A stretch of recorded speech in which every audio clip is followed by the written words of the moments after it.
Anchorage today.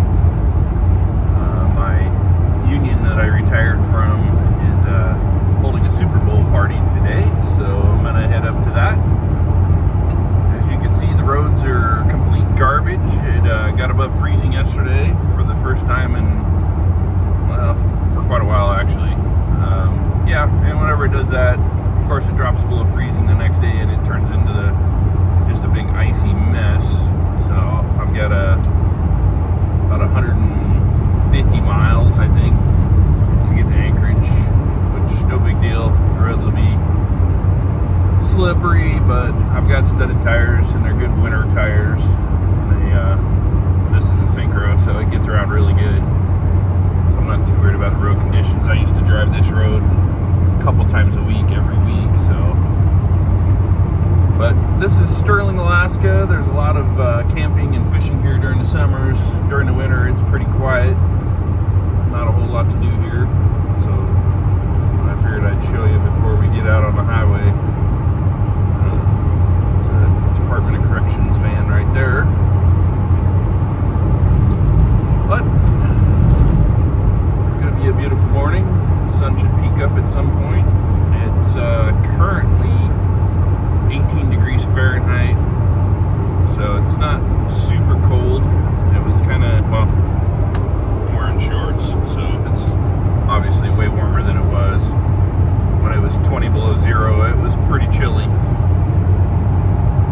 The Vanagon, it's been having its, I'm pretty sure now I've got Vanagon syndrome. Not 100% positive on that. I'm still working on it.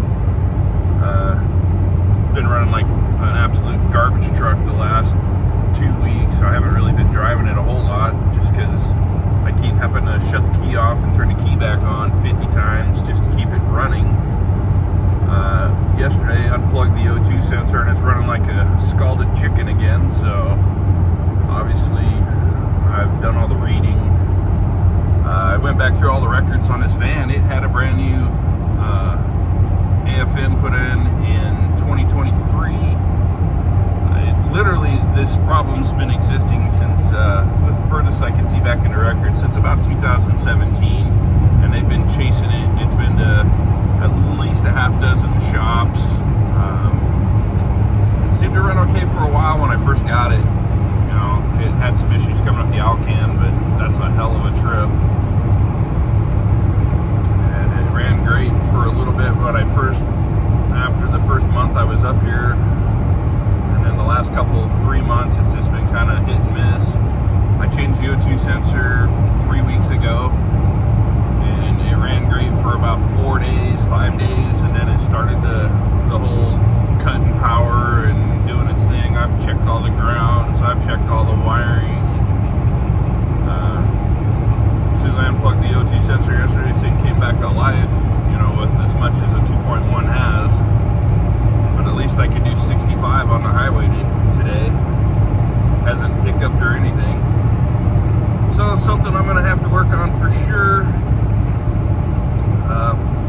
Probably if it keeps it up, I'm just going to do a Subaru swap until I can afford my diesel swap.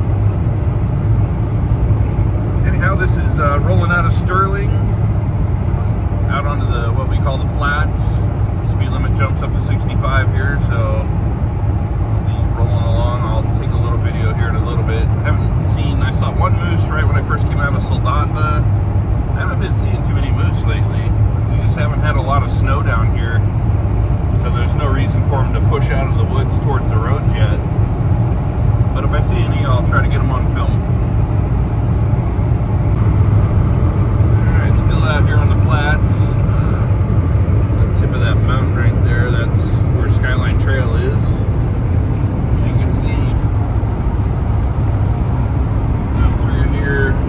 Had a big fire back in, I think it was 2018, and it burnt both sides of the road here about as far as you can see towards the mountains over there. And it's all wildlife refuge, so they just they let it burn to a degree, and then it got a little bit out of hand, and then they started battling it, and then it really got out of hand from some 4 or 5 days of heavy wind. That fire burned pretty much for about 4 months. burnt right up to the mountains there and along the face of the mountains, but figured I'd show you this. Just out here on the flats, cruising along, sunrise is happening. Van's running like a rock star, just kind of cruising along. And the roads are, you know, typical winter driving roads up here, so no big deal. Just about to Mystery Creek, and I came up the hill, and all of a sudden I had lost power. I was like, what the heck? Speedometer was falling fast. Well, then I looked out the window and realized that the trees are laid over sideways. It's blowing like crazy. So, yeah, give me a moment there right after just saying the van was running like a rock star that then all of a sudden it was down on power and I was barely being able to make 50 miles an hour. And then I realized I'm running into such a heavy headwind that it was definitely the problem. Anyhow, that's a skyline up there, and you can see for the reason, but when you're up there, you can literally see everything on the Kenai Peninsula. So it's a beautiful hike. It's only a little over a half mile, but man, is it up, straight up. It is a steep, steep mountain. I used to hunt up there for black bears. Just get off the rumble strip before the fire burned everything off. So anyhow, I'll show you when I start getting up towards Russian River. Alright, this is where the S-turn on the Kenai is. That's the Kenai River frozen completely over right there. But this is right before the Russian River.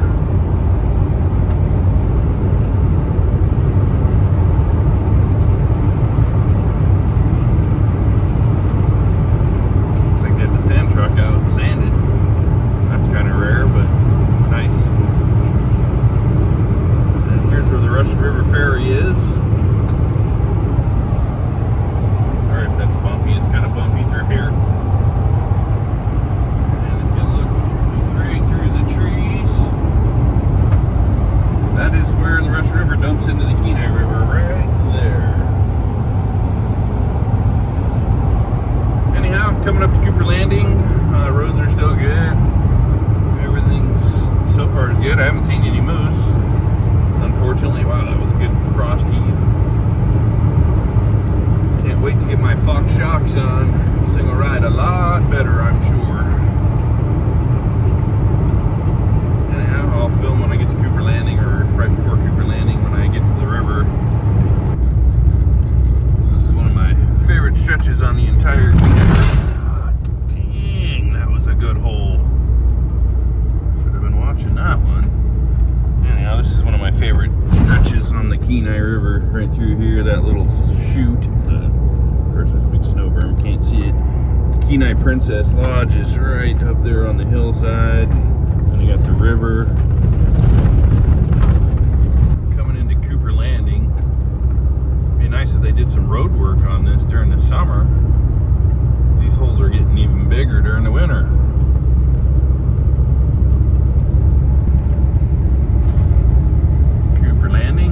It's been getting a complete makeover the last couple of years. A lot of these lodges are dumping a lot of money, kind of revamping everything. There's another little hole. Nice. They're building a bypass that's going to go around most of this little area here, just because of keep the tankers away from the Kenai River and straighten out a lot of this road. There's a lot of accidents through here in the winter. Don't want to tanker off in the Kenai River. That would be bad. There's the upper Kenai River Bridge. This is where Kenai River starts on the left, and Kenai Lake starts right here on the right. Sorry about the glare. There's open water. There's really good trout fishing right there when it's open. And you can see the bypass up there, that white patch of snow on the side of the hill. That's where the bypass is going through. It's just going to be right on the hillside behind Cooper Landing. This is Wild Man's Towing for those of you that have been there. It's a favorite stop during the summer and winter. Alright, well, I'm going to get back to driving. I'll be at the Y soon and then be headed directly towards Anchorage. I'll video a little bit up on the pass, and if I see anything interesting. I've seen one accident. Somebody just wasn't paying attention, got tires hooked off in the shoulder, and it sucked them into the ditch. They were good. Said they had friends coming to get them out, so I was on my way.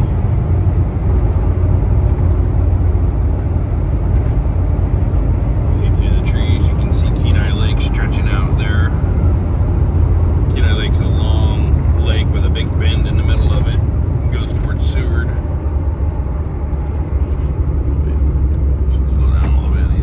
Slick. Looks like somebody spun out in there. That's sunrise.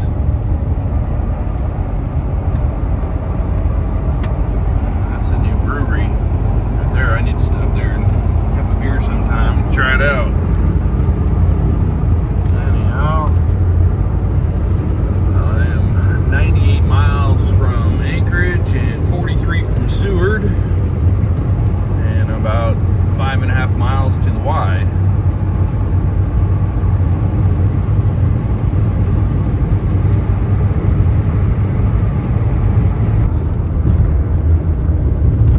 This is coming to the Y. Big fast of snow right there. Oh, sorry about that. Had the phone cord hung up around the shifter. That is Turn Lake. During the summer, there'll be swans in there all summer long. But this is where you make the turn to either go to Anchorage or Seward. I guess I still got time to film here since it's going to be a slow hill. So,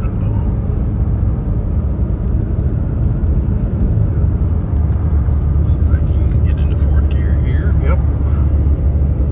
But yeah, this is where the Y is. I'm going to have to downshift. She does not want to do fourth gear.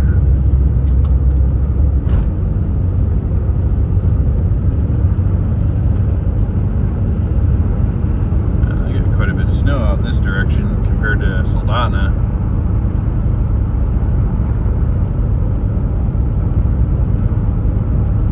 This is one of many hills I get to climb on the way to Anchorage.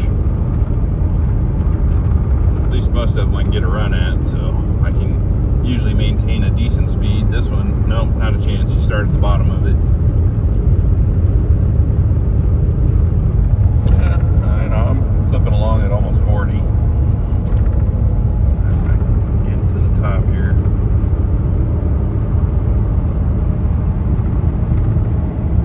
There's a lot of snow up here compared to Soldotna. Anchorage has over 100 inches of snow this year. So, you know, that's over 8 feet of snow that they've received, where Soldotna's got about 18, and every time it warms up to 35, that disappears in a hurry. So we've maybe got a foot of snow, 12 inches in Soldotna, compared to up this way, where there's obviously they've had the plow out, graded it back off the road, and then tiered it. So that's usually an indication that it's over 4 or 5 feet deep here. Show you up on the pass. I heard there's a lot of snow up that way. I haven't been up here in quite a while because the Vanagon hasn't been running all that great. Sun's starting to peek its face out.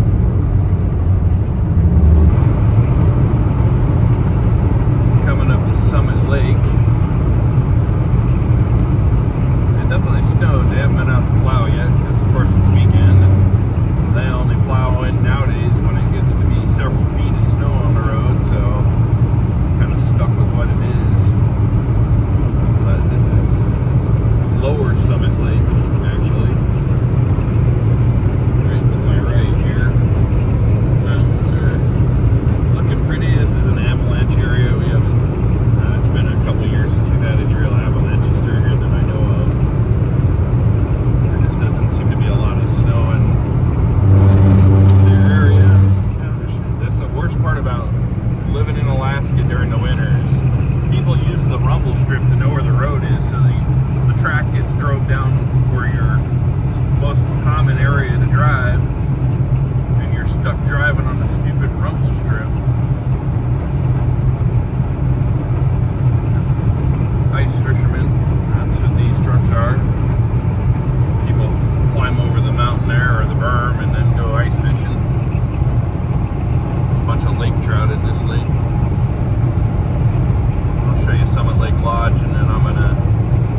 snow up here, almost to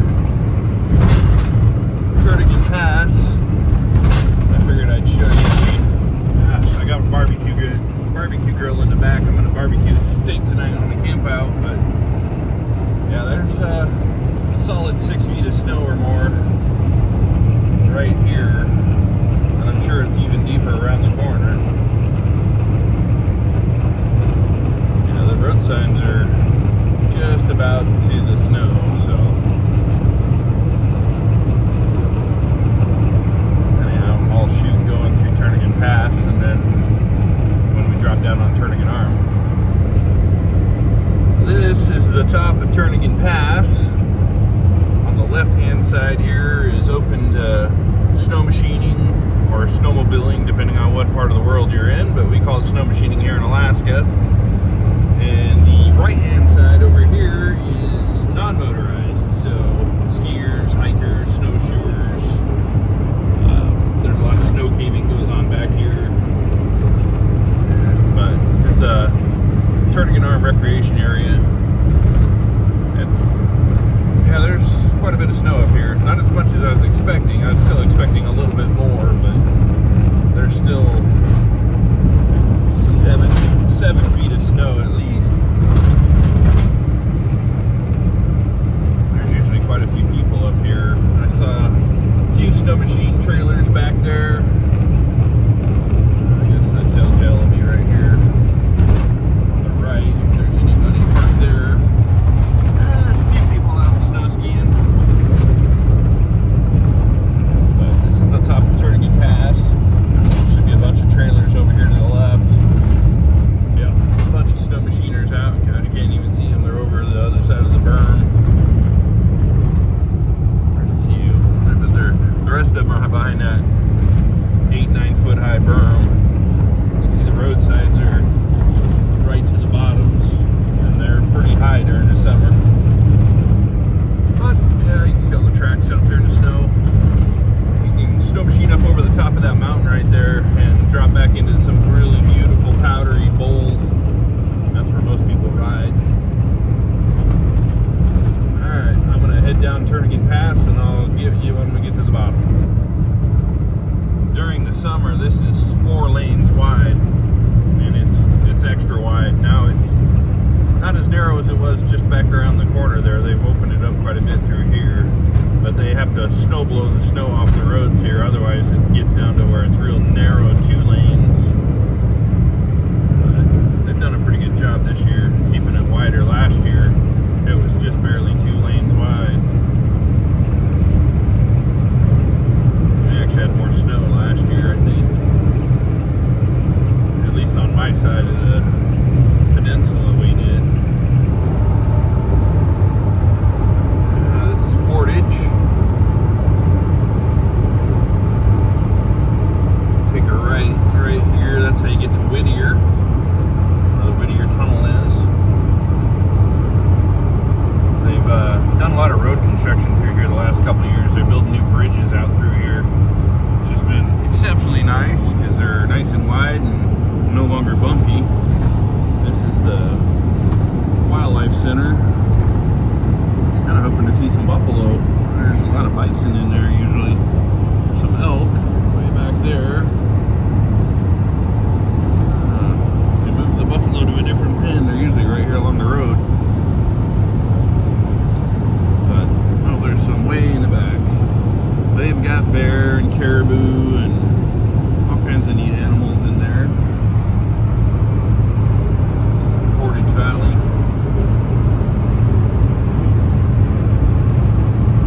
The old train station up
Turnagain Pass. Thankfully, the snowplow just went by because I was driving in a foot of snow before this.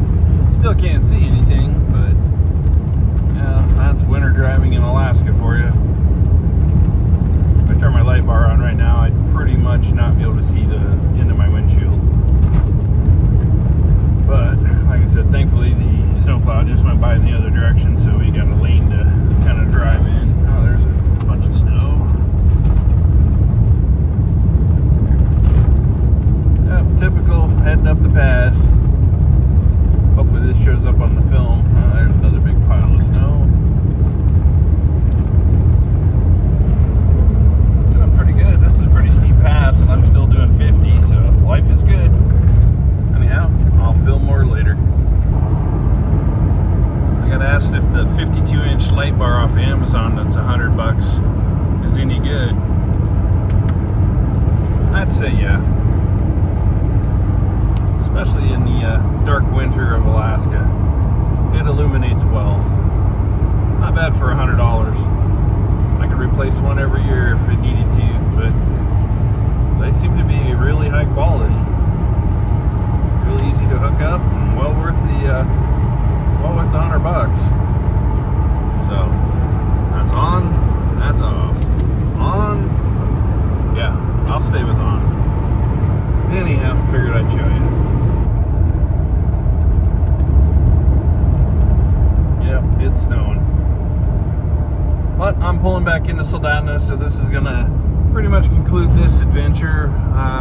Was gonna camp out up on Turnagain Pass, but